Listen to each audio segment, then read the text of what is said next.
சங்கீதம் 103 அதிகாரத்துல 11வது வசனம், பூமிக்கு வானம் எவ்வளவு உயரமா இருக்கிறதோ அவருக்கு பயப்படுறவர்கள் மேல் அவருடைய கிருபையும் அவ்வளவு பெரிதா இருக்கிறது. கர்த்தருக்கு ஸ்தோத்திரம். பூமிக்கு வானத்துக்கும் எவ்வளவு டிஸ்டன்ஸ், அது நம்மளால சொல்ல முடியாது. அந்த அளவுக்கு கர்த்தர் நம்ம மேல கிருபையா இருக்கிறார். எல்லாரும் மேல கர்த்தர் கிருபையா இருக்க மாட்டாரு. அவருக்குடைய வசனங்களுக்கு பயந்தவர்கள், அவருடைய வார்த்தைக்கு கீழ்ப்படிவர்கள் மேலதான் அவருடைய கிருபை அளவில்லாம இருக்கிறது. நம்ம நினைக்கிறோம் இல்லையா, ஆண்டவர் நமக்கு ஏன் அற்புதங்களை செய்யலைன்னா நமக்குள்ள என்ன குறை, நம்மளை நாமளே அறிந்து ஆராய்ந்து பார்த்தா நமக்கு தேவன் பதில் தருவார். சும்மா யாருக்குமே எந்த ஒரு பதவியும் கிடைக்காது. அதுக்கு அவங்க எவ்வளவு எஃபர்ட் பண்ணணும்னா அதுக்கு பாடுபடணும். சும்மா வந்துட்டா அதோடைய வேல்யூபிள் யாருக்குமே தெரியாது.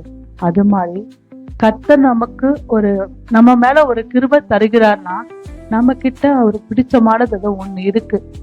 அதனாலதான் தேவன் நம்ம மேல கிருபையா இறங்கி நமக்கு எல்லா விதத்திலும் ஆசீர்வாதத்தை தருகிறார். தாவீது எல்லா காரியங்களும் கூட கர்த்தரை முன்னா வைக்கிறாங்க.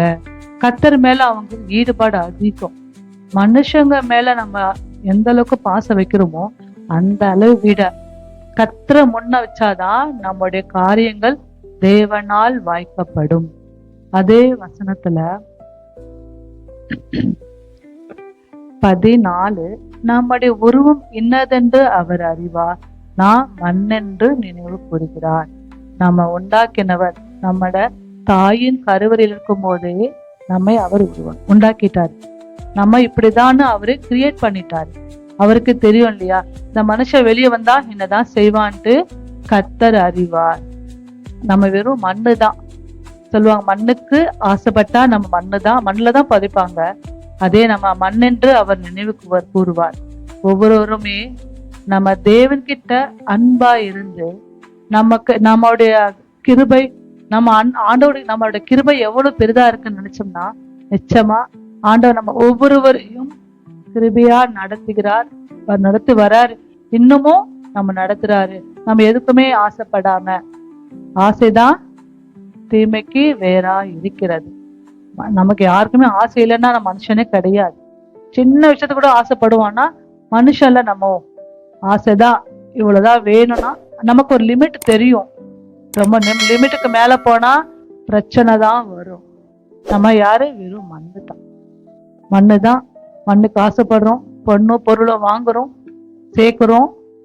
ஆனா நம்ம அதை அனுபவிக்க நம்மளால முடியுமோ முடியாது தெரியாத கர்த்தர் அறிவார்.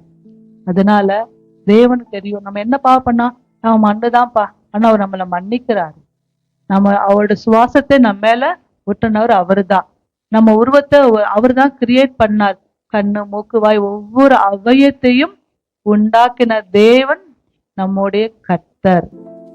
லாஸ்ட் வசனம் 17வது வசனம், கர்த்தருடைய கிருபையோ அவருக்கு பயந்தவர்கள் மேலும் அவருடைய நீதி அவர்கள் பிள்ளைகளுடைய பிள்ளைகள் மேலும் அனாதையா என்றென்றைக்கும் உள்ளது. கர்த்தருடைய கிருபை எப்படி நம்ம மாத்திரம் இல்லையா, நம்மளுடைய பிள்ளைகளுக்கும் பிள்ளைகள் மேலும் ஜெனரேஷன், ஒவ்வொரு ஜெனரேஷன் மேலும் அவருடைய கிருபை இருக்கு. காரணம் நம்முடைய கர்த்தருக்கு பயப்படுறது.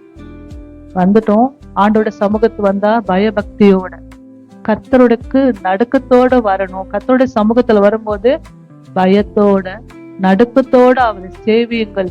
அவருடைய கிருபை என்றென்றைக்கும் உள்ளது. சும்மா வந்துட்டோம், அவர் தானே நம்ம மன்னிக்கிறவர் நினைக்கிறோம்ல. ஆனா கர்த்தர் கோபக்காரர் தான். அவருடைய கோபம் சடுதியில வரும்.